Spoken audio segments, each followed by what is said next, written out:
Hi, I'm Reverend Zach. I'm Frank-cis.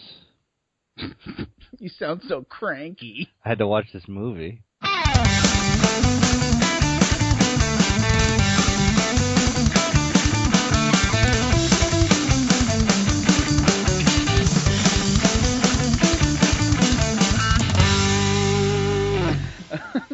And welcome to This Movie Was a Hot Dog, a podcast where me and my brother, Francis over here, watch a bad movie, critically, financially, or otherwise. Then we review it, break it down, and tell you what we think. Yep. And this week, we watched 1996's The Phantom. Hold on, my notes aren't coming up because as soon as we started recording, that's when my computer decided to not work. Oh. But come on, seriously? There we go. Yeah, there it is, 1996. Okay. It's a superhero movie directed by Simon Windsor. One of my favorites. There you go. Starring Billy Zane, Treat Williams, Christy Swanson, Catherine Zeta-Jones, James Remar, and Patrick McCoon. We were just talking about this, and I don't know why in the late 90s this was a type of movie we needed to make. And out of all of it, only one of them did I like. Well, yeah, because between 93 and 99, you got four of them. You got The Phantom, you got The Rocketeer, you got The Shadow, and you got Dick Tracy. All of these really, really old comic strips that were made in the 90s and set in the 30s. We did it 4 times, and not one of them ever did well. Did you like any of them? No! Really? I mean, The Rocketeer is good. You really think? I didn't like The Rocketeer. I thought Which one did you like? If Dick you Tracy. see The Shadow. I like Dick Tracy. Oh God, Dick Tracy's so dumb. Why? It's like watching a living cartoon, and that doesn't transfer well when you're using real people. Al Pacino with a big puppet face on, and they call him Puppet Face or whatever. That's not. It was one of the last movies filmed using only still motion. It's so but why, I don't understand why the public wasn't asking for these. Why did we make them? Why did we make 4 of them? Why did we make the 4th one after the first 3 bombed? I've got an idea on that. Maybe they're easy to make. You know, it doesn't require. I don't know, although I'm looking at the budget for this, and maybe I'm wrong. I mean, they're not easy to make, though. I mean, they're action movies. They're superhero movies. You have explosions. You have some special effects and stunts. Those aren't easy. You do those if you think this is going to be big. None of them ever did well. I mean, I think The Rocketeer is the best out of all 4 of them, and even that one's not that great. Yeah, I haven't seen that. I probably haven't seen that since the 90s.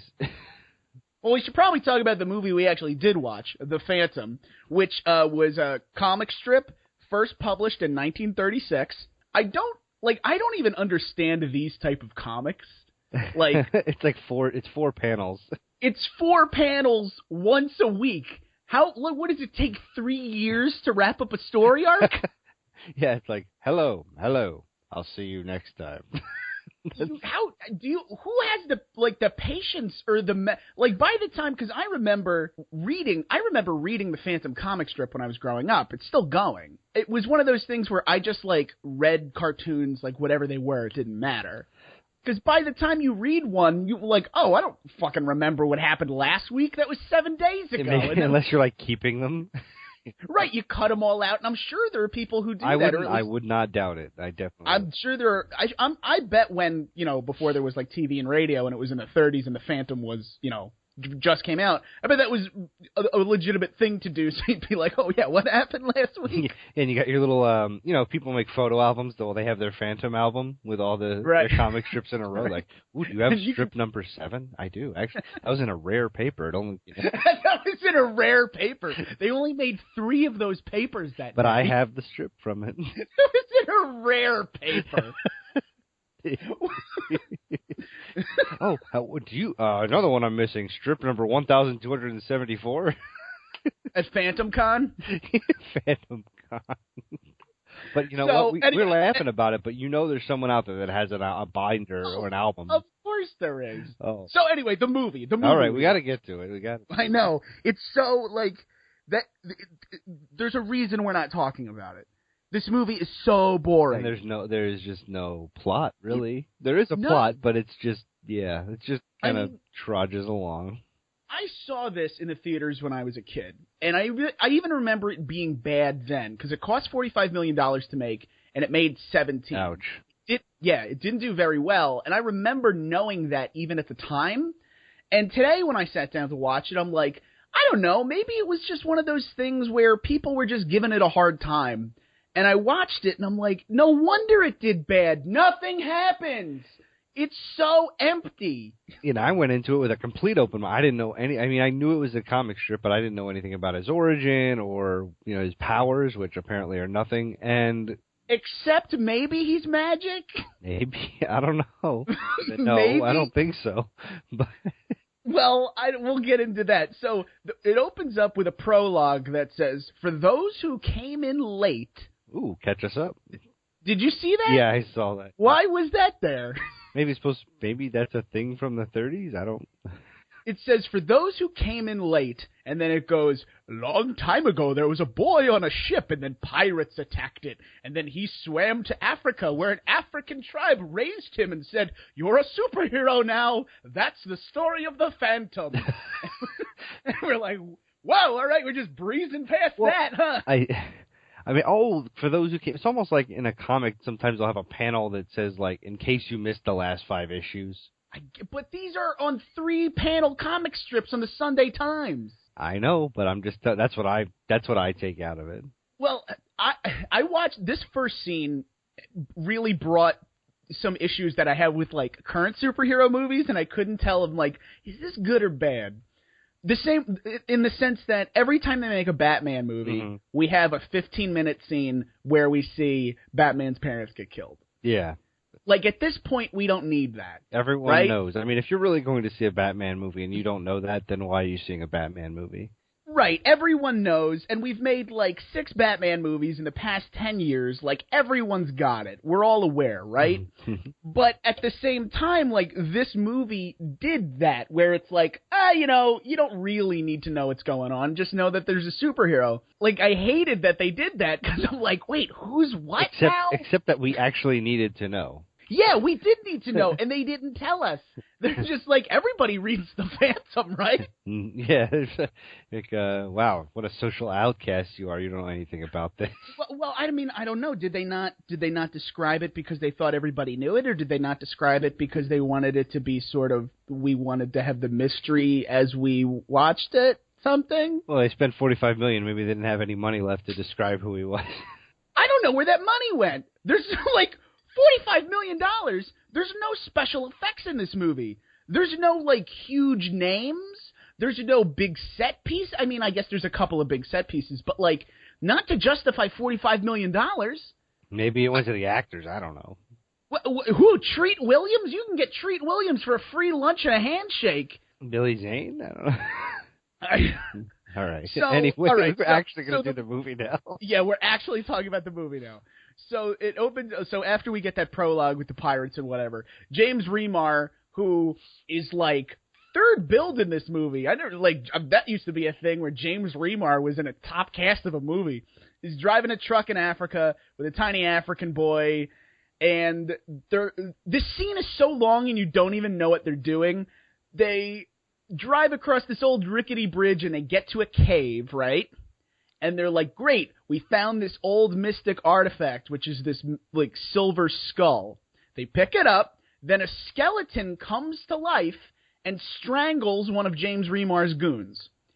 This is the first instance of, is there magic in this or not? Yeah, and then it's never explained, and They never, because there's a bunch of points like this where it's like, at first I was like, oh, that's a booby trap or something. Yeah. But it's not. How's it going to choke him, I mean? A skeleton comes to life and chokes a guy to death. And they're literally like, well, that was weird. Let's just leave. We got the thing we were looking for. So they're like, great, we got the skull. So they walk outside, and then in a completely different set, for no reason, Billy Zane is sitting in a chair and just sort of goes, I sense evil afoot. Is he magic? And then, is he magic? And then he gets on a horse and just walks into frame. Now this kills me. This is the opening to presumably what we're hoping is a franchise, right? I mean, you don't make a superhero movie without at least some kind of hope that we're going to make a second. No, the whole superhero and most movies now are all built around sequels. Right, but even they were back then. I mean, Batman was too. And so was Superman. Yep. Superman was the first one. I mean, you always make one assuming you're at least going to make a second one, because superhero movies themselves are anthology stories. They're built to keep telling a story. They have many villains. You can't have all the villains in one movie, so and personal facets and different areas you can go with them. So obviously they were, even if nobody explicitly said that, somebody was hoping we would make a Phantom 2.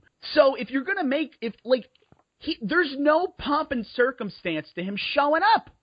He just walks on a frame. There's not I got to get suited up and here's I'm a secret, there's no what was that? I heard a thing over there. He just is hi, I'm Billy Zane. It's bright daylight. It's about 3:00 in the afternoon. I'm in a bright purple jumpsuit, so you can't miss me.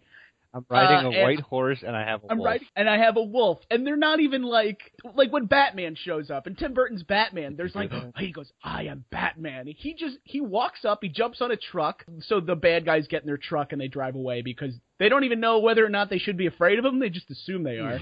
He doesn't even do any superhero things. He gets shot at, stabbed, punched in the face, and essentially loses the first fight. He's pretty disappointing, almost like Captain America in one of our previous episodes. Right. Immediately. Right out the gate, this guy is just he gets punched, stabbed, and shot. I'm wondering, he has a gun. Why doesn't he really use it? He has two guns. He has two guns that he never uses. He shoots them at the end, and I think it's one of those things where it's he shoots a rope and then a chandelier falls on a guy's head. Yeah, you don't actually shoot people. No, it's the 90s. Well, also, this truck fight is stolen right out of Indiana Jones. Oh, and so is let's go into the Scary Skull Cave. Oh, well, yeah, the Scary Skull. With a trap, with traps. Or whatever. But I mean, this fight is almost shot it's, he's hanging on the front, then he's underneath the truck, then he's hanging on the door, and we're punching guys on the door. I mean, it's Indiana. We're in the jungle. Mm-hmm. It's the Indiana Jones fight verbatim. So, James Remar bails on this truck. This truck falls off a bridge. Billy Zane gets out. We cut to Billy Zane's weird jungle mansion, where his manservant is healing his wounds while he reads giant ancient books. And he finds out that the skull that they have, it's 3 magic skulls. One's made of gold, one's made of silver, one's made of jade. And if you get all 3 of them together, they're magic and they unleash a magic power, right? Yep, that's what I got out of it. Right. So then Billy Zane's ghost dad shows up. I like these scenes because he talks to himself. Well, I mean, first of all, Ghost Dad's played by Patrick McCoon, the guy who played the warden in Escape from Alcatraz. He's the king in Braveheart, and he's the doctor in Scanners. He's a pretty good actor. This is one of his last movies. I think he died 2 years later. Yeah. So this guy is dead, and it's his ghost. But is he really talking to a ghost, or is he crazy? Hey, for those who watch our Sidekicks episode. This has been a theme. That wasn't lost on me watching this. I'm okay, are we in a sidekick situation here? Or is the skeleton choked a guy to death 5 minutes ago, so there's magic, right? Maybe. But so we got a ghost, we got these magic skulls, and we got the magic skeleton killing people, right? And there's a couple more instances. But no one's ever you're working with black magic, or don't do that, the spirits will find out. Or Billy Zane's well, I know some good magic. Nobody says anything. Magic just sort of happens around the story without actually having to do with anything. Illuminati confirmed. What? I don't know, I'm just messing around. It's a conspiracy.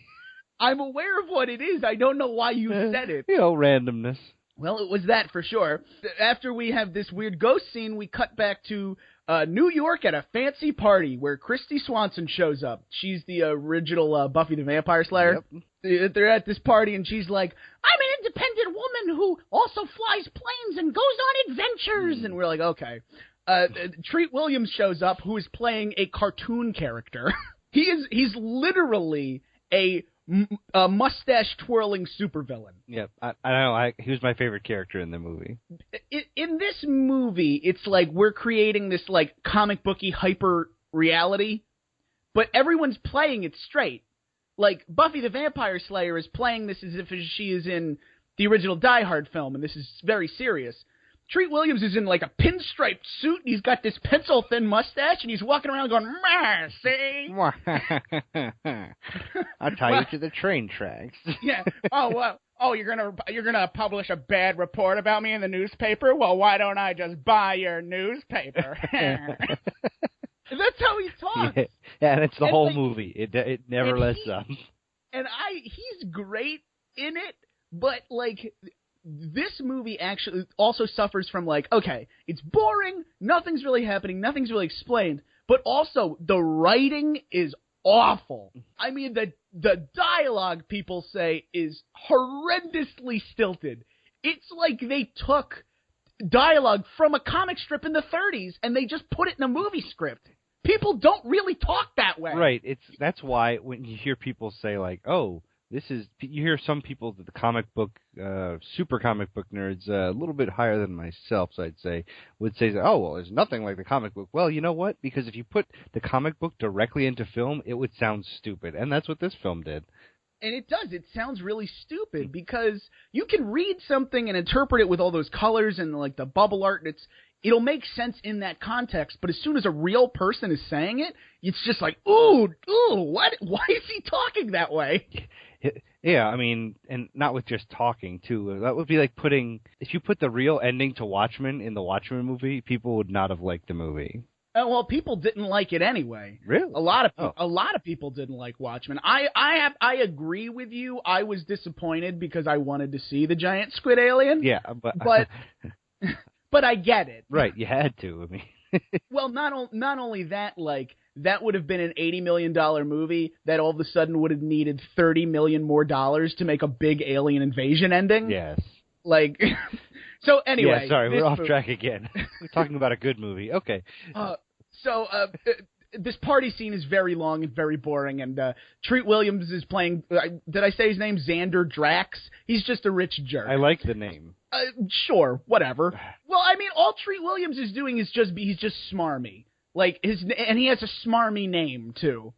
So, like what I said before, Buffy the Vampire Slayer's dad owns the newspaper, and he tells the mayor and the police commissioner that Treat Williams is trying to get magic to rule the world. Magic again. But they're not like, I think he's into drugs, or I think he's into, like, he's like, this man wants to get magic and rule the world. Okay. You can't just say that. Yeah, that's the comic book dialogue. Especially in the 30s. Yeah, you just can't be like, well, he wants some magic. She's like, I'm going to go to Africa and figure it out. And they're like, don't do that. You're an old man. Also, you're not the female lead in this movie. Buffy the Vampire Slayer is.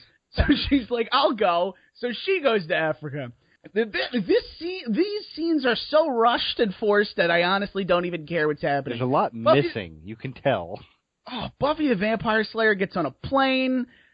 Treat Williams, like, I don't even know why this scene's in here. Treat Williams tricks a librarian into looking into a microscope that has knives in it, so that when he focuses the microscope, the knives poke his eyeballs out. Why was that even in here? Well, it was part of the thing of how the newspaper got the story about him looking. Who even cares? I cared at the time. I was listening to the story. I didn't, and you know you didn't. Don't lie to me with your faux shtick. You didn't give a shit. Oh, lying? Am I going to cut my eyes out with a microscope? I mean, it's so dumb. And it's like, I get it where, evil. Yeah, we got to show a thing where the bad guy does a bad thing, right? Okay, I'm with you there. But this is literally, and I mean literally, the only bad thing you see him do. Rather than talking. And other than, like, I need to get these skulls so I can keep doing bad things. He blinds this character we don't know about for a reason that isn't even entirely clear. And then that's it. So Buffy's airplane is forced to land in the middle of the ocean, which I don't think you can do with a seaplane, because a group of sexy female pirates led by Catherine Zeta-Jones Force the plane down? Yeah, and I'm wondering, did they just, like, radio them, like, we'll shoot you down? Why did they land? In the middle of the ocean, which is also as calm as a lake. Yeah, and trust me, folks, I've been over the entire ocean. There's no spot really in the middle of the ocean that... You mean you can't land a plane there? No, you could not. And, not in a million years. So the Phantom, in another scene, is talking to a British colonial captain about the plane thing, because he's in with the locals, the Phantom is. He's with the jungle police? What do they call them again? I saw, like, some kind of sign. I think it might have been jungle police. So, the sexy female pilots take Buffy the Vampire Slayer to James Remar because he's on a boat. And, like, at this point, like, I literally have a note in here, why is this movie so boring? There is no mystery here, right? The Phantom has no build-up behind him. We see him in broad daylight all the time. So there's not even like, ooh, what does he look like or who is he really? He doesn't do anything beyond talking to people and riding horses at a reasonable speed. Reasonable. The bad guy's intentions are all laid out. We know exactly what he wants as soon as we see him. No twist. There's no twist to him. And we're just doing a lot of walking around. Like, I noticed also that, like, so the daytime thing, he's like, I'm going to climb up this rope stealthily. Well, it's daytime. Everyone could probably see you. Also, you're in a bright purple jumpsuit. You are so easy to see, it seems like a hindrance. Like, you're in the green jungle, and you're wearing a bright purple jumpsuit. Like, he doesn't want to hide. But, so like you said, he climbs onto this boat. It's bright daylight. It's not even nighttime where the scene might just be interesting just inherently because it's darker. Nope. It's like 1:30 in the afternoon. He climbs onto this boat, and it's not even like he has to sneak down a passageway and cut a wire and then pick a door lock and get in here. He just walks into the room that Christy Swanson's in, where... what's her name? Catherine Zeta-jones is guarding her. Mm-hmm. Catherine Zeta-jones does nothing to stop him. She points a gun at his face. He literally just takes the gun from her hand. Like, not even in a fancy karate move. He just goes slap and grabs it out of her hand. And she's like, well, I guess that was all I had, so you can take her. And then she gets punched by Buffy. Yeah, Buffy punches her in the face. And then Buffy and... the Phantom just walk out of this boat. No, everyone's like, okay. Like, but they get out, and the bad guys kidnap them on the top. They're like, see, we knew you were coming. The Phantom's dog, named Devil, did they actually say that? I didn't even hear it. What? Oh, yeah, they call him Devil a couple times. Okay. It shows up, and, like, he's like, oh, no, there's a dog attacking us, so Billy Zane and his new girlfriend get off the boat. So, like, anyway, with the dog getting them, right, he has, like, a really cartoon fight with these guys, one that only lasts, like, 25 seconds, where he does, like, a punch where he'll just, like, throw his arm behind him because he's that good he doesn't even have to look. It's better than nothing, but I expect more than this. This movie's been going on for 35 minutes, and he has done nothing. I was waiting for him to shoot them. He has 2 guns! He has 2 guns on his hips this whole movie. He doesn't shoot a single dude. So they get off the boat and they hop onto a seaplane. That's the other thing. This movie loves seaplanes. Every a focal single point. plane. They get on like, what, 12 planes? Every plane is a seaplane. They're not that prominent. Maybe they were in the 30s. I don't know. So they hop on this plane and fly away. The bad guys are like, we have to follow this plane on a truck? And I love how the horse and the dog... Oh, wait, I was about to say... can also just follow them. Well, no, you're skipping the more ridiculous part of that. Okay. The dog gets off the boat because he sees that they got on a plane. Okay. So the dog in his head goes, I need to go talk to the horse. So the dog runs over to the horse. Then these 2 different species of animal have a conversation that conveys that the horse needs to follow the Phantom's airplane. And the horse knows that because the dog told him. Is that magic? It's gotta be. You gotta have magic going on. Or ridiculousness. when the dog started, and I don't mean like the dog's like, oh, ruh-roh, No, horse, they just shake their heads. They shake their heads and they go bark, bark, and the horse goes neigh, neigh, and they both give a thumbs up and run towards the airplane. They don't have that thumbs. part. Yeah, thank you. Okay, that part was so dumb. Like that's another thing. That's the comic book part. Like in the comic book, you can just have that play out because you can have a thought bubble for the dog. Yes, yep, you can. Yas, you can. You can, yas. But when the dog just goes bark, bark, and the horse goes, got it. Like another example of it doesn't translate well to screen. So this plane is running out of fuel because I guess they forgot to stop at the Citgo. It got shot.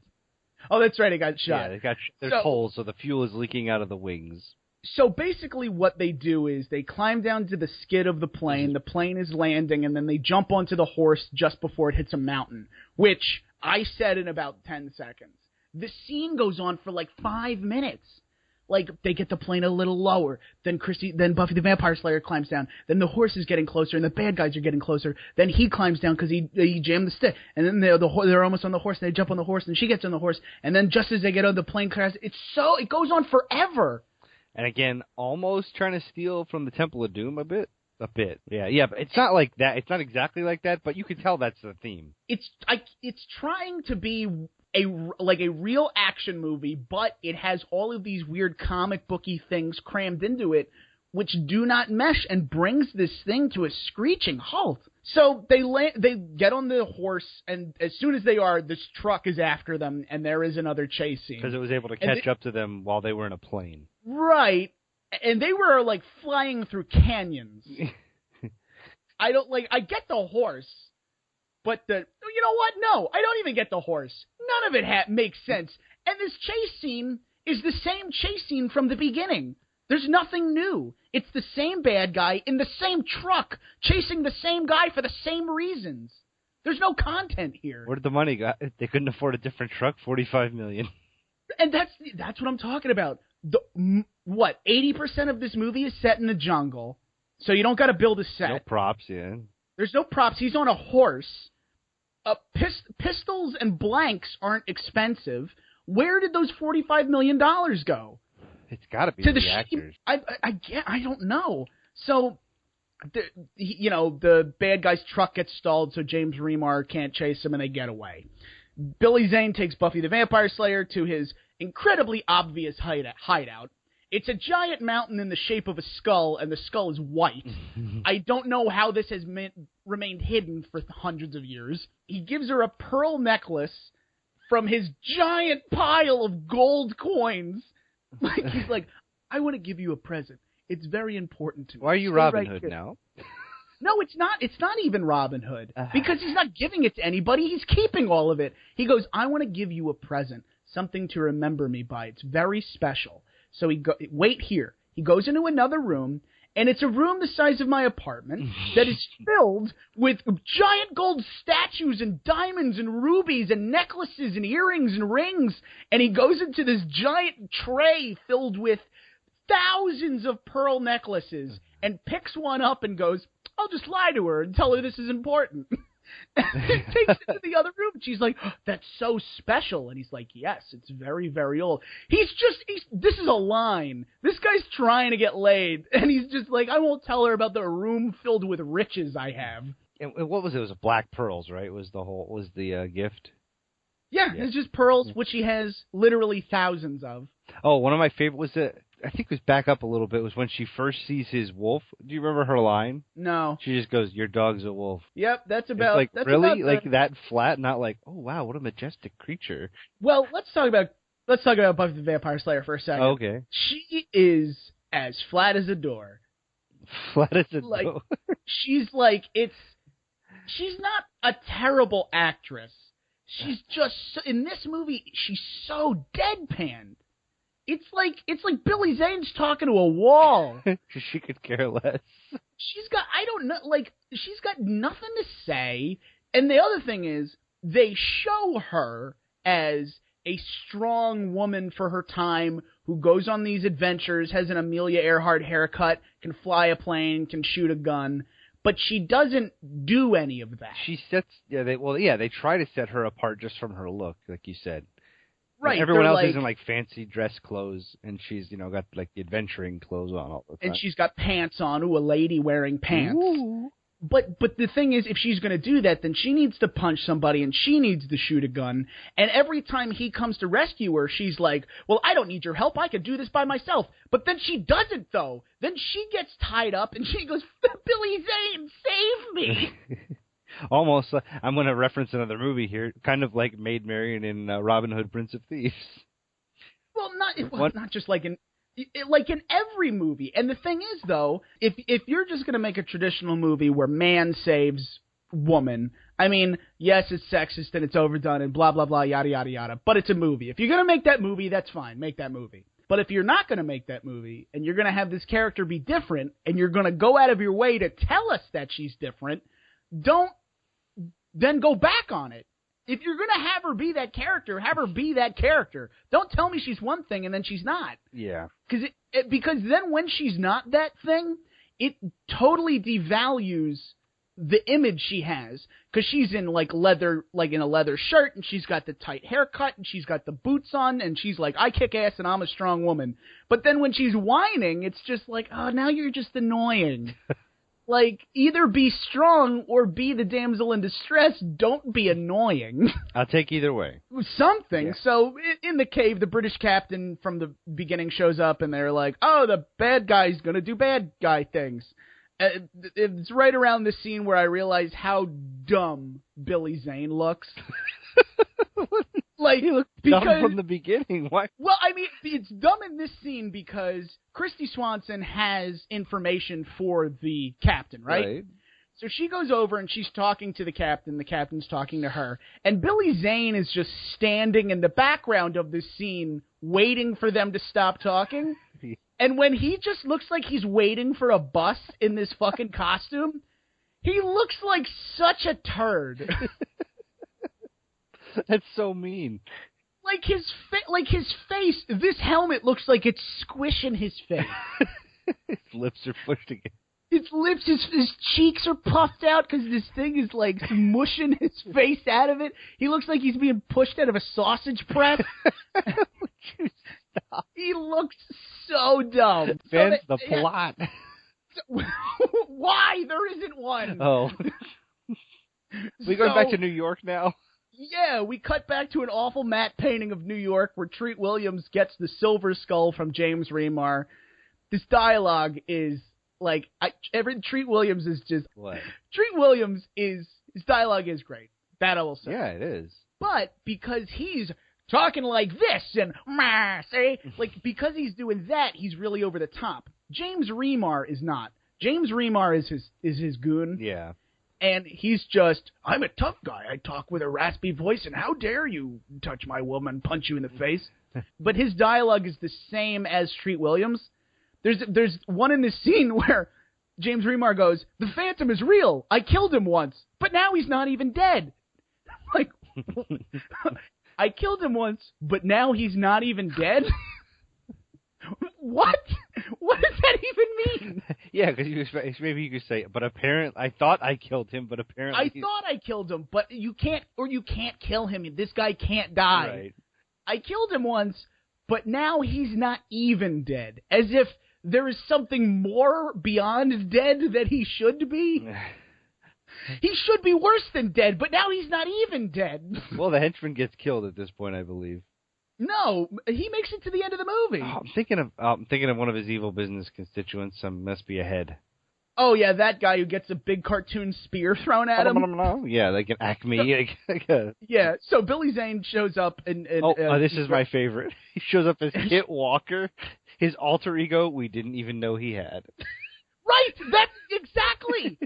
This is 45 minutes into the movie, and he's like, by the way, I have a secret identity. I thought, as far as I knew, he was the Phantom full-time, hanging out with natives in the jungle and bossing his wolf around. And that's how they show him. He has this cave in his house that he lives full time in. He knows all of the British colonial chiefs. He knows all of these local tribesmen. He does all of this stuff, and suddenly he's like, "Oh yeah, I'm also a New York City aristocrat." And then it's like, oh, they went to college together. Him and Buffy. They went to college together, even dated. But well, when they say they went to college together, I was like, wait, haven't you been the Phantom for like? Wait, weren't you the guy on the pirate ship from the beginning? And then it's like, oh, so he has the same voice and he just had a Lone Ranger mask on. And you couldn't realize who he was. This suffers from Superman syndrome where it's like... The glasses. You put the glasses on, you're like, oh, I'm a different guy now. So he shows up... Wait. I mean, I know that the inability to recognize the hero when he's standing right in front of you is common, in superhero stories, but I'm holding it against this movie specifically just out of spite. And not only out of spite, Billy Zane has a very distinctive voice. Yeah. Billy Zane's voice is like, first of all, this guy, like, his voice is like olive oil. It's smooth as shit. He must get laid all the time. And he's 6'5". He's got these huge lips. This guy looks like Billy Zane. Billy Zane looks like the Phantom. Like, they don't... It's not different at all. He doesn't even change his hair. Well, I guess you can't see his hair on. You can't see his hair because he's wearing a big swim cap. Swim cap? Okay, we gotta move on. We gotta go. So there's this joke where he gets out of a cab and he gives the cabbie African money because... he forgot that you need money in America, so he pays this guy in diamonds. And then we cut to the dumbest scene in the whole movie. We're in a boardroom, right, where Treat Williams reveals his plan, which is the exact same plan we heard an hour ago. There's no new information. He goes, we're going to get these 3 skulls. These 3 skulls are magic and blah, blah, blah. But he's got a slideshow PowerPoint. He's got the first 3 seconds. So he's like, we're just going to get the skull. And No, it goes on so long. Because he goes, we're going to do this. Everybody's like, yes, evil magic. I'm aware of that somehow. It's all good. Comic book. And then at the end, everyone claps. Like, this guy just gave a presentation on last quarter sales numbers. Evil plan, yes. Good. Like, why? We already know this. You told us this already. Why are we doing it again? One guy is like, you know what? I think this magic is a bunch of bullshit, and gets up to leave. And for his trouble. And then Treat Williams picks up a giant cartoon spear. Why do they have one in this business meeting? It's an evil person's place. And he throws it and impales this guy in the wall, and everyone's like, well, I didn't like him either. And they're like, well, where's the second skull? And he goes, I know where it is. It's at the Museum of Natural History. He goes, okay, shouldn't we set up a heist? And Treat Williams goes, no, the movie needs to end sooner than that. Let's just go right now. Jump right in. So they go to the Museum of World History, quote unquote. Yeah, Billy Zane and Buffy the Vampire Slayer meet because he goes to the newspaper to find out about Treat Williams, and that's where they are talking about the skull, and they also find out that it's at the Museum of Natural History. And, of course, Buffy the Vampire Slayer doesn't recognize him, even though he's clearly the Phantom, and I don't even know why we're pretending he's not. So, and of course, this is where you said where they're like, oh, back in college, and we're like, wait, what? They find the skull, the Phantom, or Kit, or whatever you want to call him now, the Phantom. They find the skull at this museum. At the same time that Treat Williams gets there. They get there at the same time. So not only, they take it from him, basically. Billy Zane just breaks the glass on the display and takes it. Treat Williams' gang shows up with guns, and they all point their guns at him and like, I'm taking that from you. And then there's another magic part. The 2 skulls connect together, and they make the lighting in the room change. Oh, just like Raiders of the Lost Ark. From what? Where they show on the map where the third piece is or whatever? Yeah, I guess a little bit. Yeah, kind of. That's what These 2 skulls smash together, and Treat Williams is like, he's screaming while the wind is howling around him and glass is breaking, and his dialogue is he goes, this is happening! This is happening right here and now. This is magnificent. Yeah, he doesn't even, we know. He doesn't even know what's going on, though. This is happening. Good. Yes. What is happening? This is happening right here and now. What is? Oh, boy. Then the skulls make little cartoon laser beams point to an island on a map of the world, and it's like, that's where the third skull is. So... Hold on. I have to say. Yeah. So... Not only did the Phantom... We talk about how the Phantom kind of just loses at everything in this movie. Yeah. Not only did the Phantom fail to prevent the theft of the one skull he was in charge of, now he has also lost a second skull that he took on pro bono. Well, did you not think... Because this is what I thought. So when the laser is pointing there and everybody's like, oh, look at the laser beams pointing at the map. And Billy Zane looks at the map. Then he looks over at Kirsty Swanson. And you're like, oh, this is where he punches a guy and they run out. Right? No, they just get captured, right? But you know what I mean, though, where it's like, that's like, this is where that would happen. Everybody's distracted. He looked at the girl. We made eyes. Okay, this is where we make our break for it. No, they just let themselves get captured and let themselves get taken to a car. Then we see the car drive to a building. We see them take an elevator to the top floor of that building. Then we see them go into Treat Williams' office. We don't need to see any of that. Why is like this... Dude, no wonder nobody saw this movie. It's boring as fuck. Here, go get my lighter. And they pan to the guy going to get the lighter as he walks. So now back at Treat Williams' high rise, we just talk. We punch Billy Zane in the gut a little bit. Billy Zane, they're going to take Billy Zane upstairs to kill him. He escapes. He somehow changes into his Phantom costume. He ducks into a broom closet. No, he hides in. He runs into that mechanic's room. Okay. They immediately follow him, and he's in. Like, I'm just going to assume that was magic. I mean, since the costume doesn't even grant him special powers and doesn't even conceal his identity, really, and everyone outside of the jungle place thinks the Phantom doesn't exist, why not just pursue the captors in his regular clothes? Like, are you telling me he carried both of those holstered, long-barreled 45s in his business suit? No one was checking. Like, where were they? Oh my God! And where are his clothes now? Does he just not need those anymore? I'm going to assume the answer is that the movie forgot to tell us. I mean, at this point, I'm just so bored. Oh. This movie is so boring. And the way that the movie forgot to tell us the Phantom's powers. Or any personality traits he has, or anyone, or that anyone finds him interesting identity? at all. Or that he's another person. He has his whole backstory we're not privy to. So Treat Williams and crew take Buffy the Vampire Slayer out of the building, and they go to this island to get the last skull. The Phantom gets on a police horse because I guess if he's not on a horse, he has no powers. And there's a police car horse chase. Billy Zane leads the cops to a zoo where a lion scares the cops, whatever. Where was it that they need to go to find the skull? Do you remember the name of it? Just some island in Polynesia. The Devil's Vortex? Yeah. No actual Bermuda Triangles were harmed in the making of this. Well, I mean, it's not even in... It's not in the Caribbean, though. It's in Polynesia. I know, but just the way they described it was like, well, that's the Bermuda. Well, yeah, they describe it as the Bermuda Triangle, but I mean, all the things, the fact that they called it Devil's Vortex was not bothering me.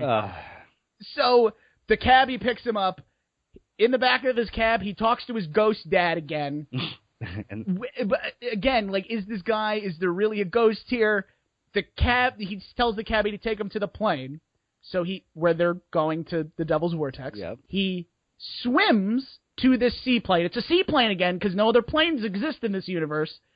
He gets onto the pontoon of the seaplane, holds onto the landing gear for the entire duration of this plane trip. For what I can only assume is 18 hours? Yeah, and again, there's no possible way. He would freeze to death. Yep. 2, he might suffocate. 3, he would absolutely fall off. And let's say he didn't, right? Let's say somehow he survived. By the time he got there, he should be so fatigued and sick and weak that he shouldn't even be able to pick up one of his own guns, never mind fight 50 dudes. Yeah, his hands would be frozen to the plane. He would be, like, his muscles would be so worn from trying not to fall off of a goddamn airplane. So they get to this, they find this island, they land there, they go into a cave, and it's controlled by pirates. These are cartoon pirates. They have striped red shirts and eye patches, and they all go, "Arr!"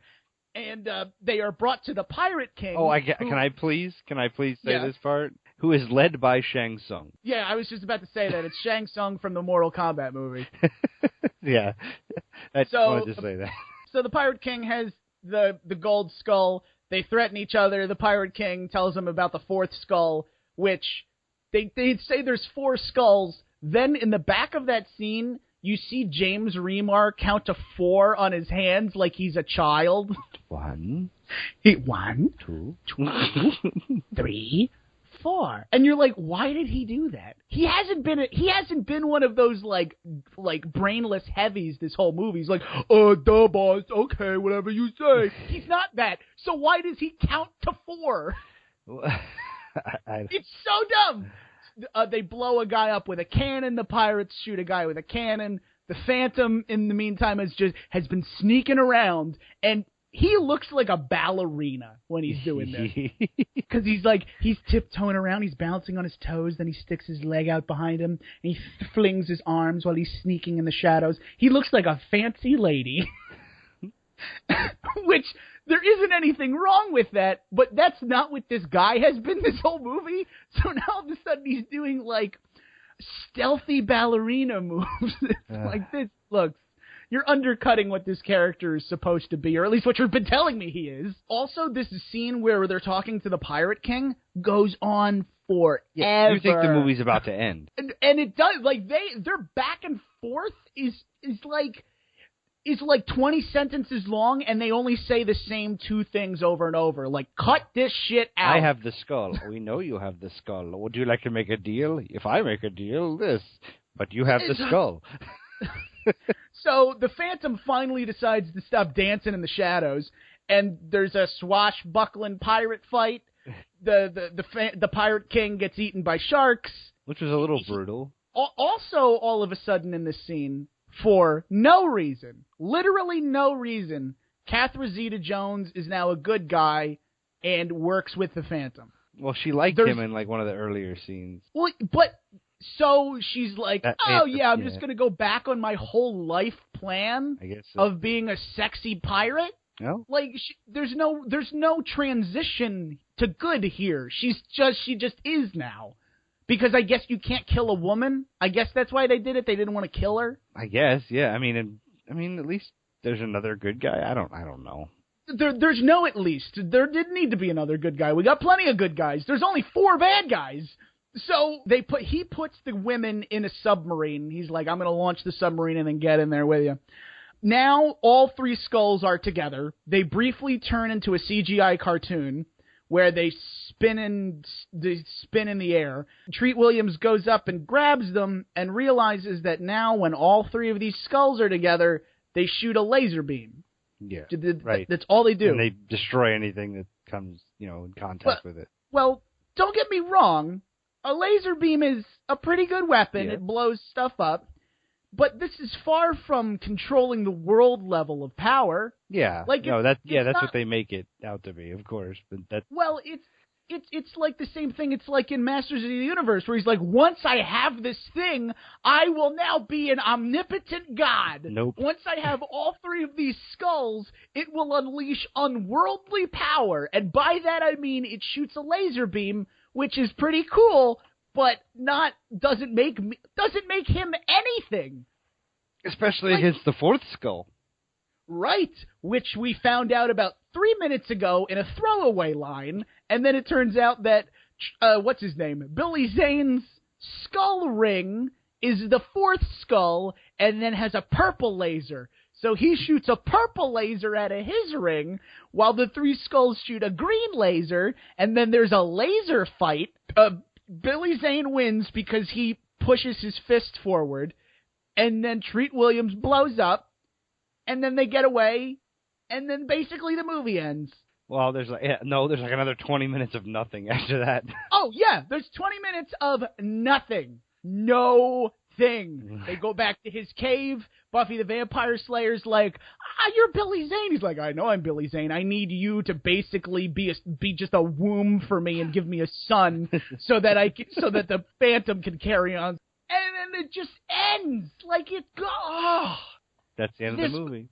Like, this movie was bad. Yeah, it's one of the worst I've seen, especially from the 90s. I mean, I know the 90s had some pretty bad movies, but wow. And we've been going through our 90s pretty meticulously. We've been hitting 90s. And I mean, I'll go into my review and, rating real quick. Like, on a technical level, it's funny because technically this is a better movie. It has a pretty decent cast. It looks like a good film. There's no bad effects. There's no bad lighting, no bad angles. The acting is what it is. But visually, when you sit there, you're like, this looks like a movie. Mm-hmm. Oh yeah. But nothing, like, it's Billy Zane. Like, let me say this: Billy Zane's good in it. What he says is good. Like, he's doing a good acting job compared to Kristy Swanson, who's just fucking, I don't know, banging her head in a wall. How many Phantom movies have they tried to make? This is it. I thought there was a 1955 one, and then there was one in 2000 something. They didn't make a Phantom movie in 2000. What are you, crazy? To the internet. Phantom movies. Phantom. I'll cut all this out. But you said it, so now we got to find out. Okay, so there was a 1943 movie serial. Yeah. But I doubt anybody remembers that. Yeah. There's the 1996 one, The Phantom Legacy.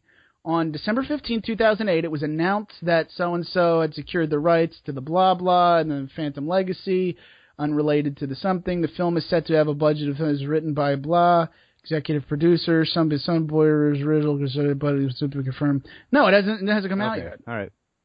They're talking about it, which I don't know why they would do this. And there's no way this is even true anymore. They said that this was first announced in 2008. It's been 8 years. Not coming out. No, like, this was it. There was an old-timey one in the movie theater, which I'm sure a movie serial, which I'm sure, like the Batman movie serial, has nothing to do with the comic. Like, you ever see those old serials where Batman's just in a car? No, I've never seen it. I'll have to look at it. Oh, it's great. There's like a 1955 one where they just drive like a Buick. That's great. Anyway, it's just... So what did you think of the movie? It's boring. Did you hate it, not hate it? Oh, yeah, okay, reviewing system. You didn't hate it. It's a good party movie. It's a good hangover movie, or you hated it. I hated it. Like, it took me 3 days to watch this. I couldn't stand it. Okay. Why? Why? Mm-hmm. Because there's, like, you're sitting there in a chair looking at this screen, and nothing is interesting. Like, I didn't want to watch it because, like, it was bad. I didn't want to watch it because I wanted to be doing something else. I wanted to be watching a better movie. It's not even like when we were watching Ninja Terminator last week, and we're like, what is this? And this is so strange. Like, that's how sad is that? That movie looks like dog shit. It's not even a movie. It's technically 3 movies edited together. And that was interesting. This was $45 million, and I couldn't have cared less about it. Well, I also hated it. Again, I've already said I liked Dick Tracy. Don't hate on me too bad. That's crazy to me. What? I said that's crazy to me. Well, that's just how it is. Yeah, I don't know why that they felt the need to make these kind of movies in the 90s. This one was really no exception as to how bad it was. And, yeah, I'd rather just have not wasted my time this morning watching it. But, hey, we're doing this podcast for you guys, and that's why I watched it. I can't even think of a suggestion. I can't even think of something that's like this. No, I can't either. No, I mean, because every movie that's like this is also bad. Yeah, we've named them all. Yeah, I mean, if we can find The Shadow, we'll absolutely do The Shadow on here. Oh, boy. Because that's just like this. Yeah, none of these are good, though. Yeah. No. Yeah, it was just a movie about nothing. Yeah, go watch. Suggestion is go watch a movie you like. Go watch The Predator. The Predator's pretty good. That is a good movie. Yeah, watch that. Yeah, I guess this one kind of fizzled out because this movie has left me so soulless. Soul without life.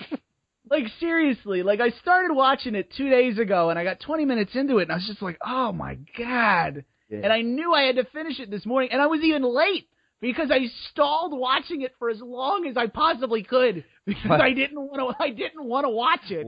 And for you, those of you who will watch it, if you watch it, please leave comments on on the Facebook to tell us what you thought of it. Awful. Just sign us off. I want to go. Oh, gosh. For Reverend Zach, this is Frank-cis saying this movie was definitely a hot dog.